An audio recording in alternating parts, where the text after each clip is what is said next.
Hola, bienvenidos en esta sesión que tratará hoy del futuro de la criminología. Vamos hoy a intentar contestar a dos preguntas. ¿Cuál es el futuro de la criminología y hacia dónde vamos? Para ello, vamos a intentar primero evitar, evitar caer en las trampas de plantear futuros improbables. Espero destacar o por lo menos mencionar aquí la importancia del contexto en el que si nos situamos. Existen, como sabéis, pues nuevas conductas y con ellas van asociadas nuevos fenómenos delictivos, nuevas formas de criminalidad. Las tendremos que tener en cuenta, sobre todo de cara a plantear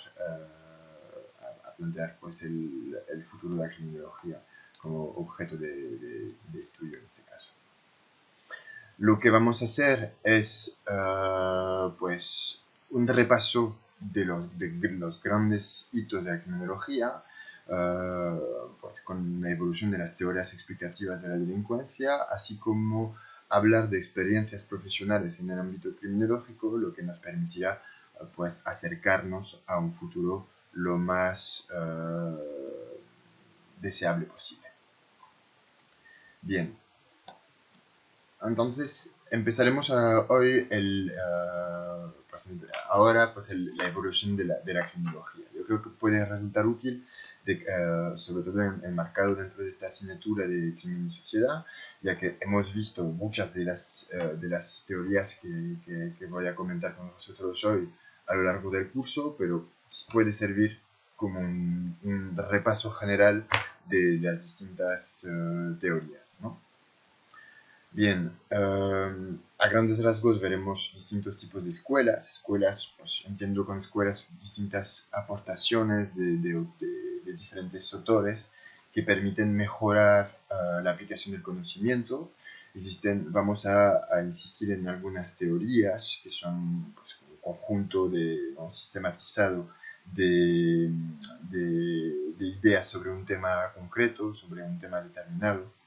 Luego estudiaremos juntos, analizaremos enfoques que más bien permiten analizar un asunto o un tema para adquirir una visión más clara de un fenómeno o lo que sea. Bien, nuestro punto de partida es la criminología, que la palabra no fue utilizada hasta la segunda mitad del siglo XIX. Y pues para delimitarlo un poco, su definición la realiza un ex compañero de Crimina, David Boyle, y que define la criminología como una ciencia que estudia el comportamiento delictivo y antisocial en sus dimensiones real y percibida, y los mecanismos de control social, formal e informal, empleados para la prevención, el control, el tratamiento de la criminalidad, el infractor y la víctima, con el fin último de velar por el bienestar personal y social del conjunto de la ciudadanía. Una definición bastante completa que podamos a lo mejor debatir algún momento.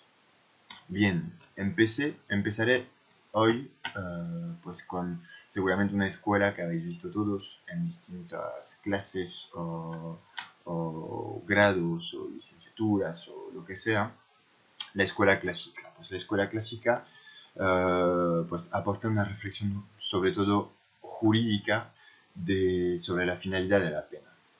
Tenemos dos autores muy destacados, que son Cesare Beccaria y Jeremy Bentham.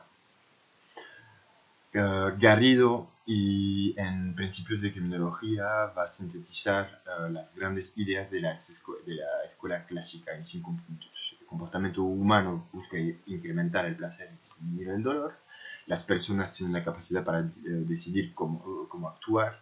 El delito tendrá lugar cuando los beneficios superen los costes previstos. La finalidad de la justicia penal debe ser compensar los beneficios esperados del hecho delictivo, y a través del derecho penal se buscará la prevención general del delito en el conjunto de la sociedad y la prevención especial en las personas que ya hayan sido condenadas. Entonces, Beccaria Beccaria, pues lo que para él el fin de las penas es la prevención de las infracciones para la protección del orden social. Él va a promover una reforma del sistema jurídico penal para que sea más humano, más justo. Jeremy Bentham, él profundiza, vamos a decir, profundiza la idea de proporcionalidad de los castigos.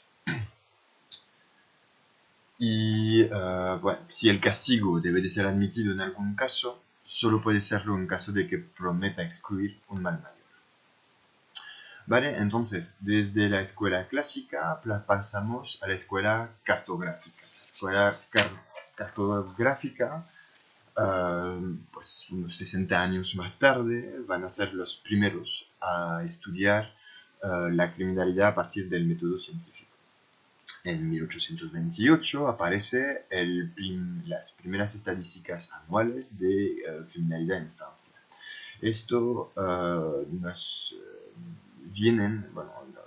da una serie de datos sobre edad, sexo, clima, distribuciones censales, etcétera, etcétera, e incluso indicadores de pobreza, imaginación. De ahí vamos podemos ya sacar algunas características que todavía podríamos discutir su vigencia en la actualidad, ¿no? Temas como por ejemplo en su momento ya habían detectado que había una mayor proporción de delitos en varones jóvenes. Luego que que había una tendencia a delitos violentos en verano y delitos contra la propiedad en invierno. Esas características pues ya también siguen estudiándose actualmente, ¿no? Kettler, él que es más de estadísticas, va a demostrar que la delincuencia era estable. Entonces, él va a ser pues, uno de los primeros, ¿no? a evocar el hecho de que las estadísticas criminales no permiten conocer la totalidad de las infracciones y por lo tanto ya refleja lo que luego llamaremos la cifra negra de la delincuencia. Si bien para muchos criminólogos podemos considerar que ellos son los fundadores de la criminología, o por lo menos de su estudio empírico, los más destacados suelen venir de la escuela positiva. Encontramos pues, muchos escritos que revelan el origen de la criminología en esta escuela, ¿no? De manera general, ellos postulan, cuando digo ellos, Lombroso, Ferri, Garofalo, Fioretti, etcétera, etcétera, ellos postulan por un saber universal derivado del método científico. Y para esto, pues ellos defienden, como característica pues un poco general de esta escuela, defienden la idea de una determinación biológica del delincuente, por lo que todo delito tendrá como elemento causal una determinación biológica. Garofalo defendió que el origen del comportamiento antisocial se encontraba en las deficiencias psíquicas y morales de carácter hereditario. Tenía una visión más humanista y preocupado por los derechos individuales. Ferri introdujo otros factores ambientales, sociales, económicos, políticos, lo que resultará interesante. Cuarto hito que vamos a estudiar ahora, pues es la escuela de Chicago. La hemos visto a lo largo de este curso, la habréis visto en otros ámbitos, y pues es una de las escuelas si podemos decir que son como los fundadores de la sociología o criminología empírica en Estados Unidos. Si bien había estudios en Europa había muchos estudios, sobre todo en Gran Bretaña, en Francia, en Bélgica, Holanda, Alemania, había ya muchos estudios de este tipo.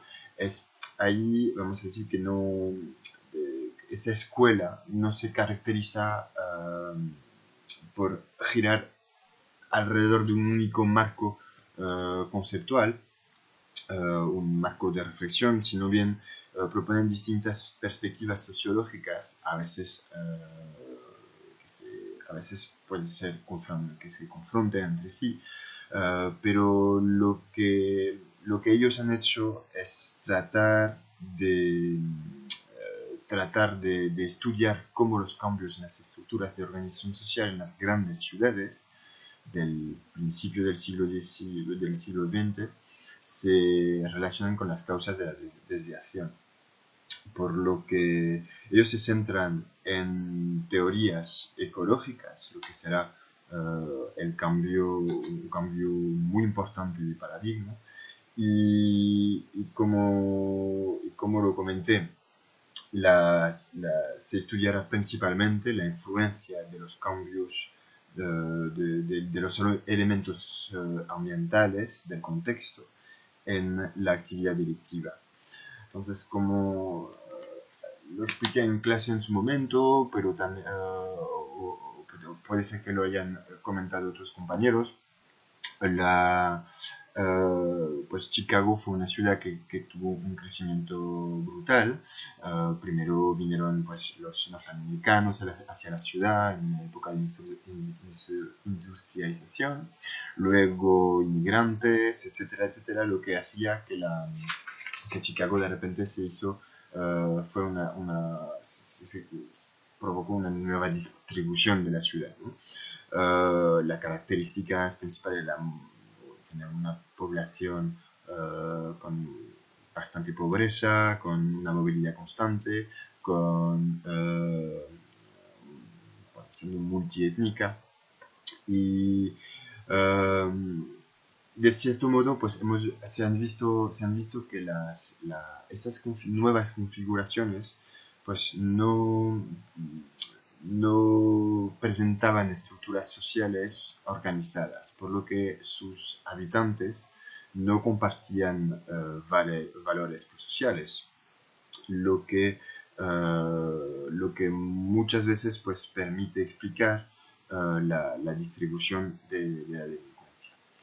Shaw y McKay, ellos se han centrado en el estudio de delincuencia juvenil también, y viendo que han podido, gracias a eso, elaborar la teoría de la desorganización social, en la que explican que las altas tasas de delincuencia juvenil pueden ser debidas a la desorganización social del lugar, ¿no?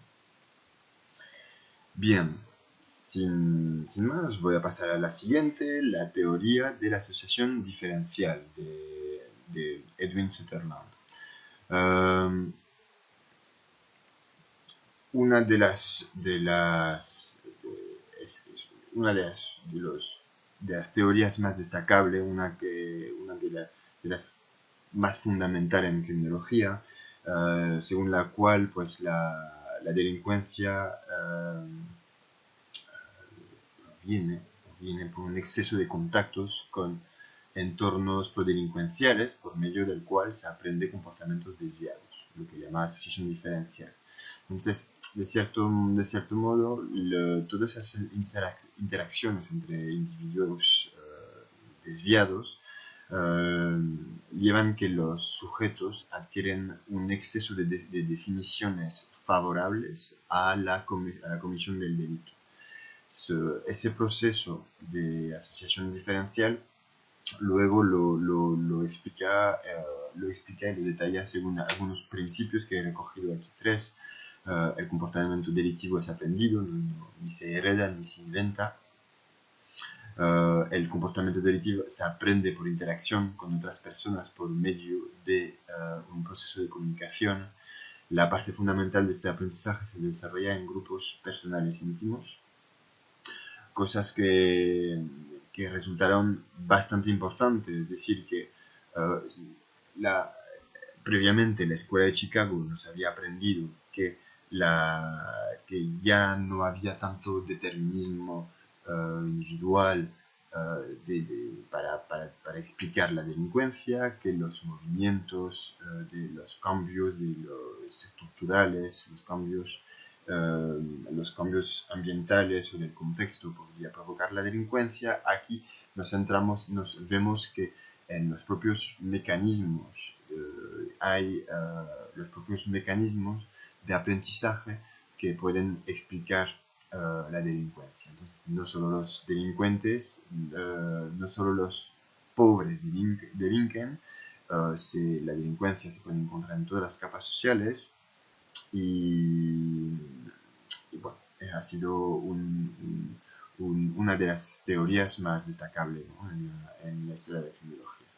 Burgess y Akers van a profundizar en los mecanismos de aprendizaje diferencial del comportamiento antisocial, introduciendo elementos de refuerzo,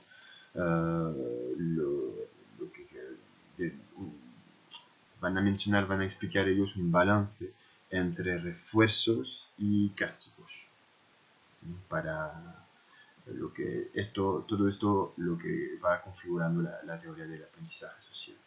Sikes y Matza van ellos desarrollar técnicas de neutralización, es decir, que no solo se aprenden los comportamientos, pero también se aprenden mecanismos para justificarlo, y ahí detallan las distintas técnicas de neutralización que pueden usar los delincuentes.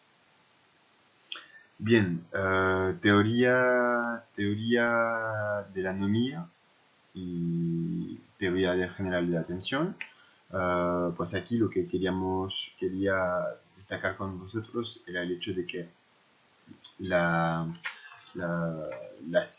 teoría de la anomia estudia la influencia de variables sociales de carácter macro y estructural sobre la desviación. Nos permite entender cómo cambios en el sistema de valores puede debilitar la eficacia de las normas sociales sobre el comportamiento individual. Durkheim realizó un estudio muy interesante sobre el suicidio como ya un objeto, ya no tanto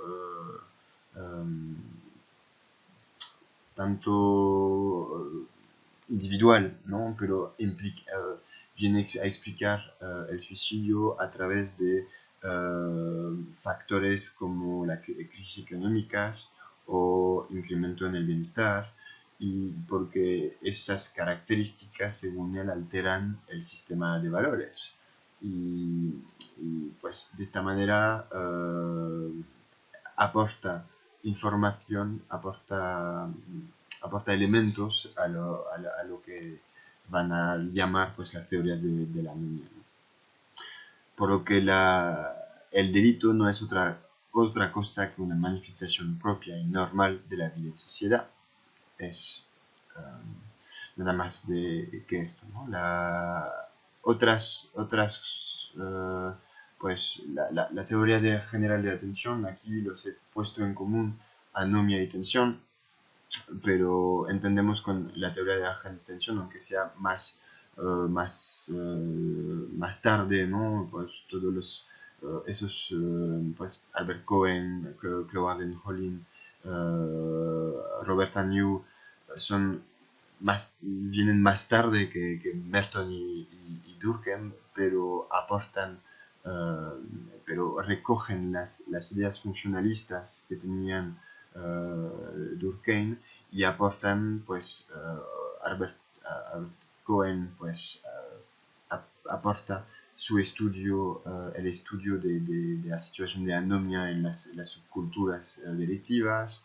Cloward y Olin estudian fuentes de tensión en función de las oportunidades legítimas y ilegítimas que podemos tener.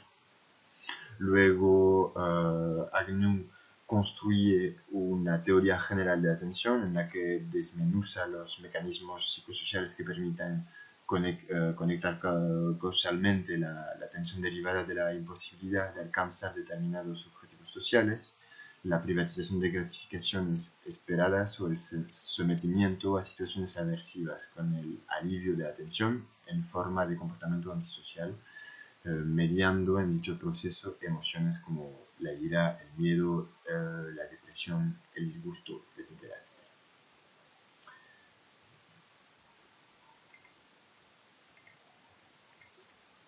A continuación, voy a hablar un poco de Travis Hirschi.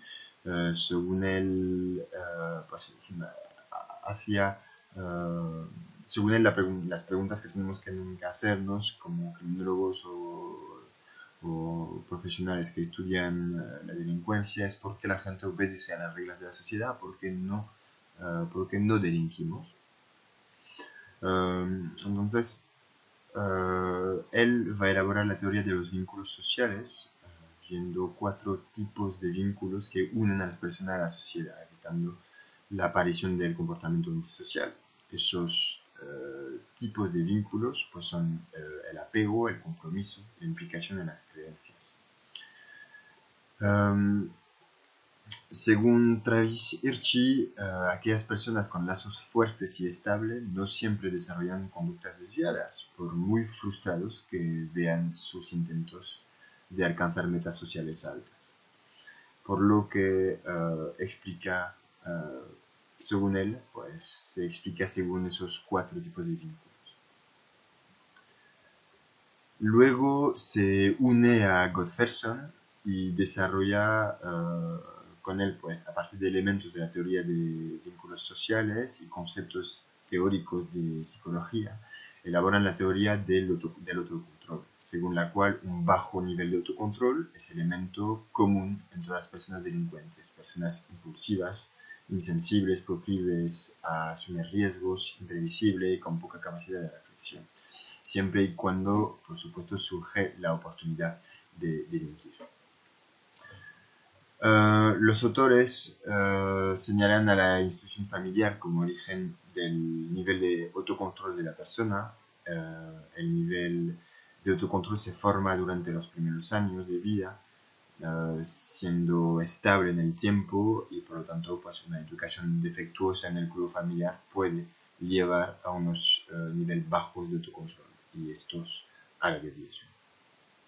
Dato importante para la prevención, ¿no? Vale, a partir de ahí he juntado dos grandes escuelas o enfoques, una criminología crítica y luego las teorías de la oportunidad.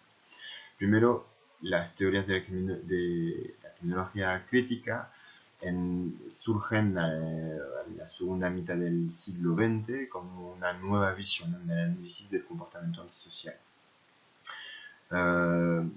Surgen distintos enfoques, el enfoque del etiquetamiento, teorías de conflicto, criminología marxista, feminista. ¿Y qué tienen en común? Pues realizan de manera general una crítica directa a la criminología positivista, que da el punto central de la explicación de la delincuencia en desviancias biológicas, psicológicas, morales o sociales de los infractores.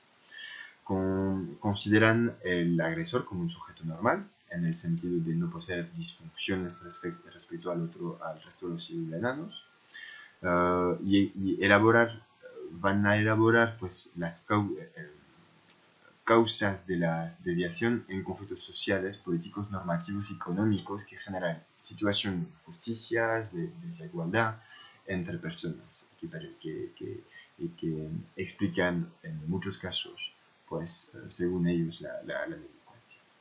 Van a poner también el foco en el estudio de los procesos de tipificación y aplicación de la normativa penal, así como reivindicar los derechos de los grupos más marginados.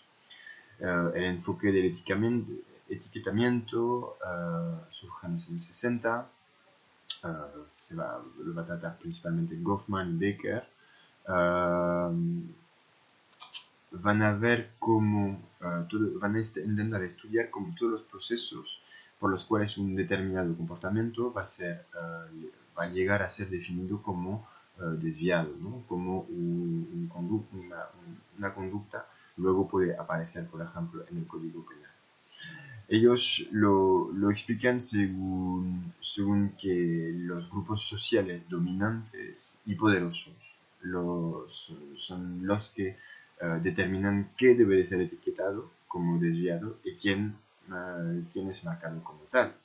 Lemert hace una apartación interesante en la que añade que el proceso repetido de asignación de la etiqueta de desviado sobre un sujeto puede generar en la persona la aceptación del nuevo rol, produciéndose la desviación secundaria y una eventual carrera delictiva. Este enfoque de etiquetamiento actualmente sigue de moda. Muchas veces se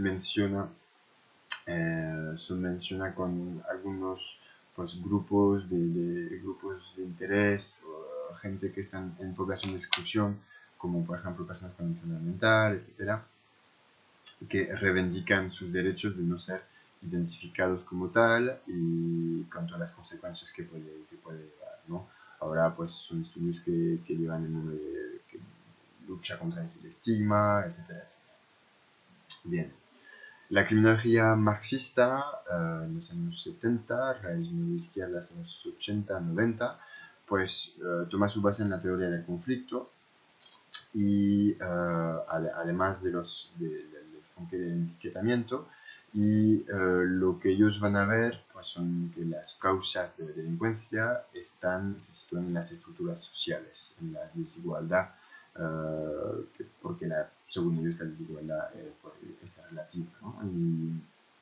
Y por lo tanto esas críticas van a orientarse principalmente al sistema capitalista como causante de la distribución de injusticia, de una distribución injusta de la riqueza, el origen del comportamiento antisocial. Por lo tanto, será necesario pues, un cambio de sistema para solucionar el problema de la delincuencia. Luego, posteriormente, se van moderando un poco esas ideas y hay autores que van a argumentado ciertas posiciones pero mucho más moderadas, que buscan pues, reformas sociales encaminadas a la reducción de la desigualdad económica, la formulación del derecho penal para reducir su intervención a lo mínimo posible a las infracciones más graves, la defensa de los derechos de los grupos sociales más desfavorecidos, extranjeros, población gitana, etcétera, etcétera. Visión enfocada a la prevención del comportamiento antisocial. Y paso luego a explicar brevemente la criminología feminista, que sobre todo pues, reclama una mayor inversión en teorías explicativas del comportamiento desviado femenino, teniendo más atención científica sobre la violencia ejercida por los hombres sobre las mujeres y mayor desarrollo de programas de tratamiento destinados a la resocialización y reeducación de mujeres infractoras. Es decir, que han reivindicado el hecho de que las mujeres han sufrido históricamente en la investigación criminológica pues cierta marginación, argumentando que los marcos teóricos existentes en criminología no son una explicación del comportamiento antisocial del ser humano, sino bien de la deviación masculina, para haber centrado toda la atención solo en las infracciones de los varones. Bien, otro enfoque de la oportunidad, que desarrollan distintas teorías teorías ambientales, enfoque ambiental, teorías ambientales, teorías de la oportunidad, pues es uno de los puntos más destacables en los últimos años en criminología, en los años 70. Muchos se daban cuenta de que a pesar de grandes inversiones en programas centrados en variables personales y sociales, los resultados en cuanto a la delincuencia no eran muy significativos, por lo que era necesario un cambio de planteamiento y trabajar sobre todo en las oportunidades delictivas.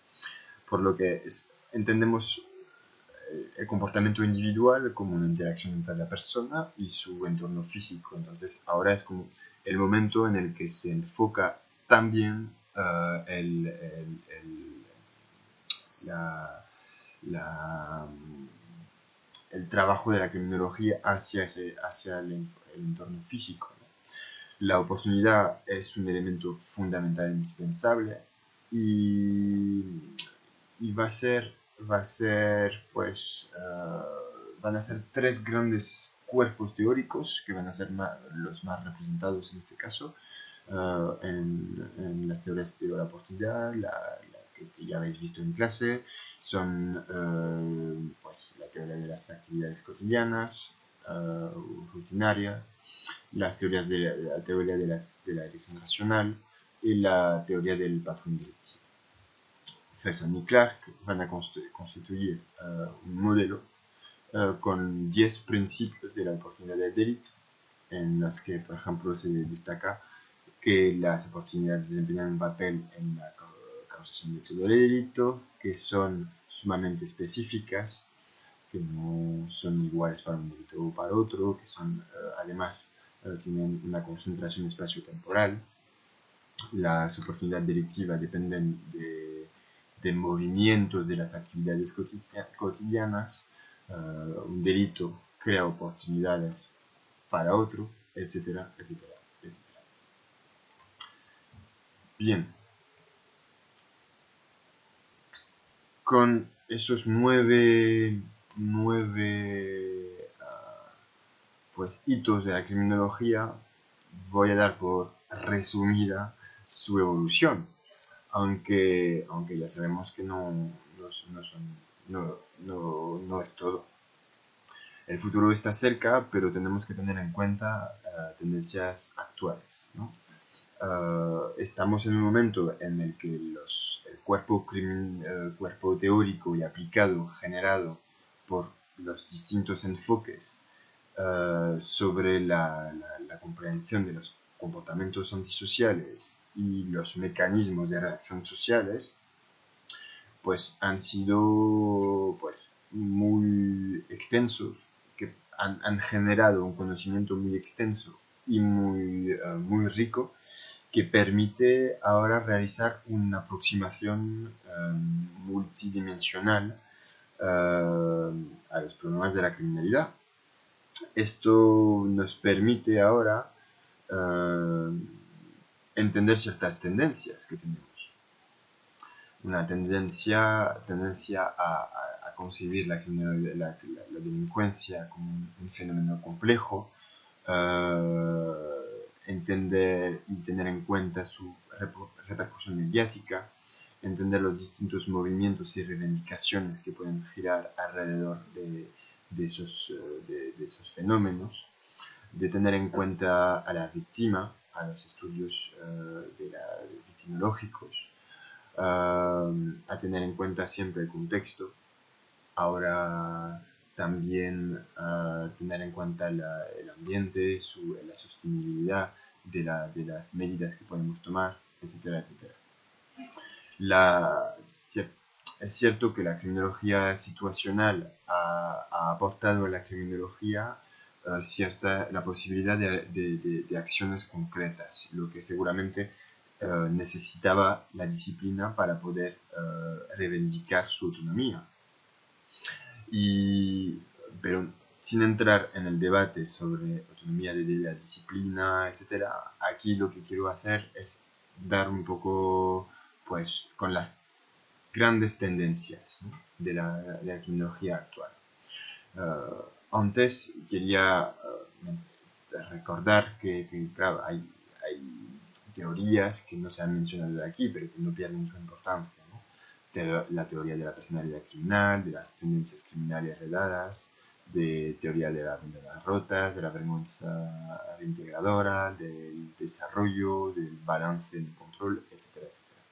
Son teorías muy buenas, muy potentes, que no tenían en este caso pues lugar para este encaje, este encuadre. Bien, una de las tendencias que tiene la criminología en los últimos años es y que nos viene de lo que mencioné antes, de la multidimensionalidad de, de la, de- de la de las cuestiones criminales.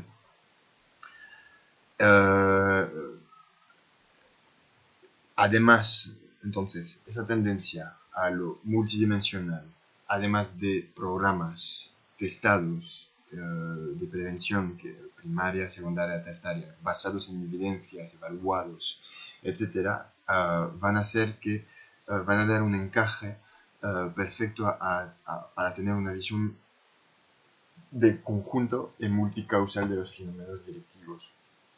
Por lo que las teorías unitarias no permiten siempre la explicación de todos los delitos. Y empezaba a ser necesario pues, un enfoque integrador que, sin despreciar las distintas teorías unitarias, las encaje como un modelo único. David Farrington desarrolla la teoría integrada del potencial cognitivo antisocial, ICAP, y va a tratar de estudiar por qué las personas se convierten en delincuentes y por qué cometen hechos delictivos. Él, en su modelo, en su teoría, va a incorporar pues, factores biológicos, emocionales, educativos, sociales, de oportunidad delictiva, experiencias previas con el delito, etc. Santiago Redondo, que aporta pues, uno de los mejor modelo teórico para la comprensión de los fenómenos delictivos, explica que la probabilidad de que un sujeto realice un comportamiento delictivo dependerá de la confluencia de tres categorías de variables: los factores de riesgo personal, las oportunidades delictivas y la carencia de apoyo social. Su modelo, llamado triplo riesgo delictivo, pues él se basa en múltiples teorías previas para lograr una aproximación integradora a la realidad de la conducta antisocial, logrando sintetizar buena parte de la evolución de la criminología hasta la actualidad en un marco teórico integral. Y esos modelos nos permiten muchas veces pues, tener una visión global de los fenómenos delictivos y sobre todo a veces cuando lo pasamos a la realidad del terreno permite tener como una tabla de lectura de un fenómeno delictivo estudiando cada aspecto, cada factor de manera global e integrados. Además de esta tendencia, pues está claro que lo mencioné en la introducción, que hay cambios a nivel tecnológico, social, cultural, económicos y políticos relacionados con los procesos de globalización. Hoy en día, fenómenos como el terrorismo, delitos financieros, ciberdelincuencia, etcétera, etcétera, adoptan lógicas de funcionamiento transnacional e internacional, una criminología global en un mundo globalizado. Algunos autores americanos pues vienen a aportar el término de localización, en el sentido en el que lo global tiene su impacto en aspectos locales, ¿no? Si bien la criminología global emerge como la nueva rama en la ciencia criminológica encargada del estudio de los crímenes globales y los mecanismos de control social empleados para tratar dichos escenarios. Como subcategoría podríamos decir que hay ramas, disciplinas. Podemos encontrar pues, el cibercrimen, green criminology, datos financieros, hablamos mucho últimamente de compliance, pues todos esos temas son tendencias actuales que generan empleo, que generan conocimiento y cuyo resultado se está notando bastante por ejemplo, tanto en todo lo que se genera como desde el ámbito académico como el ámbito profesional.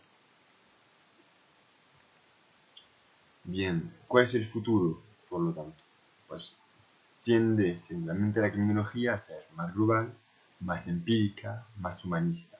Es decir, que aunque estemos en una sociedad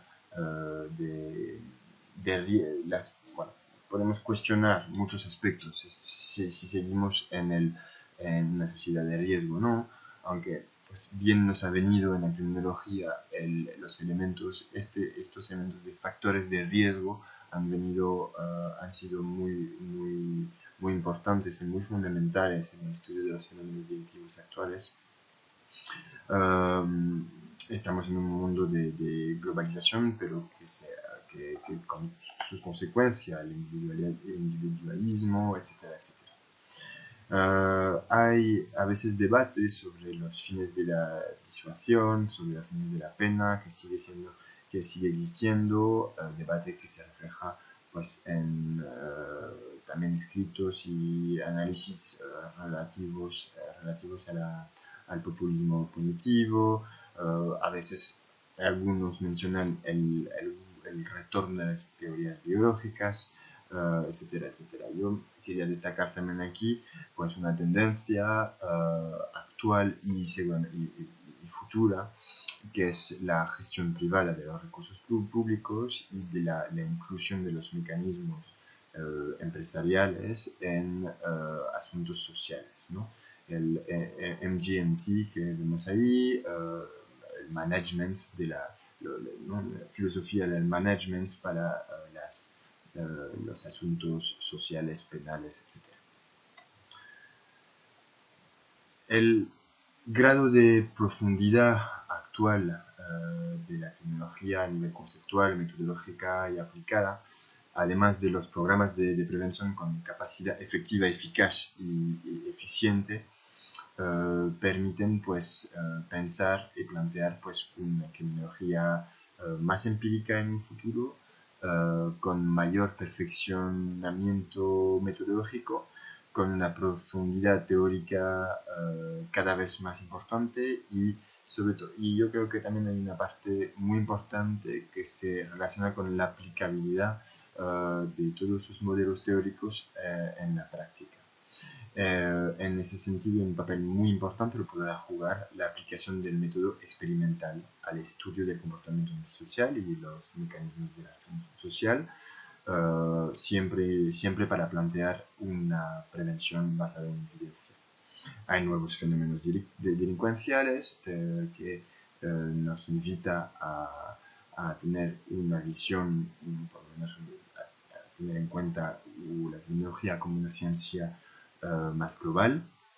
Y luego no podemos olvidar que, como lo hacía la SEIC, no podemos olvidar que la criminología tiene que servir para la paz y para el progreso social, para la protección de los derechos humanos, para favorecer la convivencia del conjunto de la ciudadanía y el fomento de su bienestar personal y social. Esto pues también nos da a veces, nos puede dar a veces dolor de cabeza entre el manejo, por ejemplo, es uno de los retos que nos enfrentamos, ¿no? El manejo de los datos, todos los datos que podemos disponer a nivel personal, empresarial, etc. Y la ética que tenemos que tener en cuanto siempre a la intervención, en cómo hacer las cosas y cómo manejar la información. Entonces, la criminología pues puede ser, es un futuro, ser criminólogo tiene futuro. Otra pregunta, está el futuro laboral, ¿cierto? Pues yo quería comentar con vosotros esto brevemente, que estamos en un momento importante en España, hemos vivido una crisis económica y laboral muy importante, que también ha afectado, por supuesto, al profesional de la criminología. Estamos en un momento importante, ya que en realidad la criminología en España está desarrollada desde muy poco tiempo, la titulación nos viene desde 2005, luego han venido los grados, cada vez hay una más amplia oferta de másters, etcétera, de muy buena calidad. Existen experiencias laborales ya valiosas que se difunden en medios de comunicaciones, ámbitos académicos, empresariales, etcétera. Hay que insistir en el labor de las asociaciones profesionales que han trabajado mucho conjuntamente con otras federaciones, ¿no? que han trabajado mucho para que pueda existir el puesto de criminólogo en distintos ámbitos, y ahora pues tenemos afianzados ya varios colegios profesionales en Madrid, en Cataluña, en Valencia, en Asturias, y más están viniendo y van a ser seguramente pues muy importantes en el desarrollo de la ciencia, ¿no? como experiencia profesional. Entonces, estamos frente a una generación, una de la generación mejor formada. Tenemos la oportunidad de realizar prácticas actualmente, que es una demostración más de las competencias del criminólogo. Siempre es importante crear red, emprender, innovar, tener un lenguaje competencial, conocer bien el tema, ser visible en redes sociales, etcétera, etcétera. Y pues hay muchos campos en los que se pueden trabajar, pero aquí voy a repasar brevemente con vosotros pues, algunas ofertas laborales versus las salidas profesionales, ¿no? Porque en las webs de universidades o webs de empleo, ámbito público, judicial, policial, ámbito privado, son los que vamos a encontrar de manera más fácil. Hay un listado amplio de funciones, ¿no? De directivo de una empresa de seguridad privada, etcétera, etcétera. Ahí los tenéis. Uh, es importante pues variar un poco y no siempre buscar criminólogo en InfoJobs, por ejemplo. Pero sobre todo lo que creo que es más importante es hablar desde las competencias, tanto técnicas, cognitivas, sociales, participativas, de orientación de la calidad, etcétera, que tienen los criminólogos. Los criminólogos pues, deben de ser capaces de, en un futuro, poder justificar sus competencias, que son pues, su capacidad de utilizar un lenguaje técnico y conceptual, de utilizar el método científico, de desarrollar técnicas de resolución de problemas y toma de decisión, ser capaces de organizar y planificar una investigación, de trabajar en equipo, de tener una conciencia crítica, de interpretar el derecho, de ser capaz de analizar las causas y circunstancias de los distintos delitos, de determinar un tratamiento penitenciario en función de la personalidad del delincuente, utilizar tecnologías de información y comunicación, saber elaborar un informe para realizar un pronóstico y aplicar un tratamiento, etcétera, etcétera, ¿no? Además de pues, todo esto, yo subrayo aquí el dominio del inglés, sobre todo viendo un poco una de las tendencias más globales que tiene actualmente la tecnología. Es muy importante este tema. Además de todo lo demás, la inteligencia social, el liderazgo, tener espíritu emprendedor, etc. Pues esto va a definir lo que serán los criminólogos de mañana. Yo lo que suelo tener en la cabeza es lo siguiente, es decir, yo creo que la criminología trata de esto, trata de evaluar los riesgos y para gestionarlos. Podemos trabajar desde distintos ángulos, desde distintos enfoques, pero nuestro objetivo o nuestra metodología debería de ser un poco esa. Primera, pues evaluamos los riesgos de victimización, de delincuencia, gracias a distintas herramientas, entrevistas, test, pruebas, programas SIC que nos permiten sacar mapas, etc. etcétera, y evaluamos la situación. Gracias a esto, podemos utilizar la herramienta del informe para realizar un diagnóstico que nos va a permitir y facilitar pues, gestionar la intervención en la prevención. Yo creo que ahí nos situamos un poco en la actualidad en la criminología. Bien, pues alguna bibliografía que os podría pasar, pero la tenéis, la tenéis publicadas en la plataforma. Yo os agradezco la paciencia porque este vídeo no es de los cortos. Espero que os resulte útil. Puede que sea más útil al final del año con pues un poco ya los deberes hechos y después de haber estudiado un poco el conjunto de los temarios para poder tener una visión general. Nada más, mi intención no ha sido entrar en detalles, sino hacer un repaso general y espero que os resulte útil. Para mí ha sido un placer compartir con vosotros este año. Muy bien, muchas gracias a todos y hasta pronto.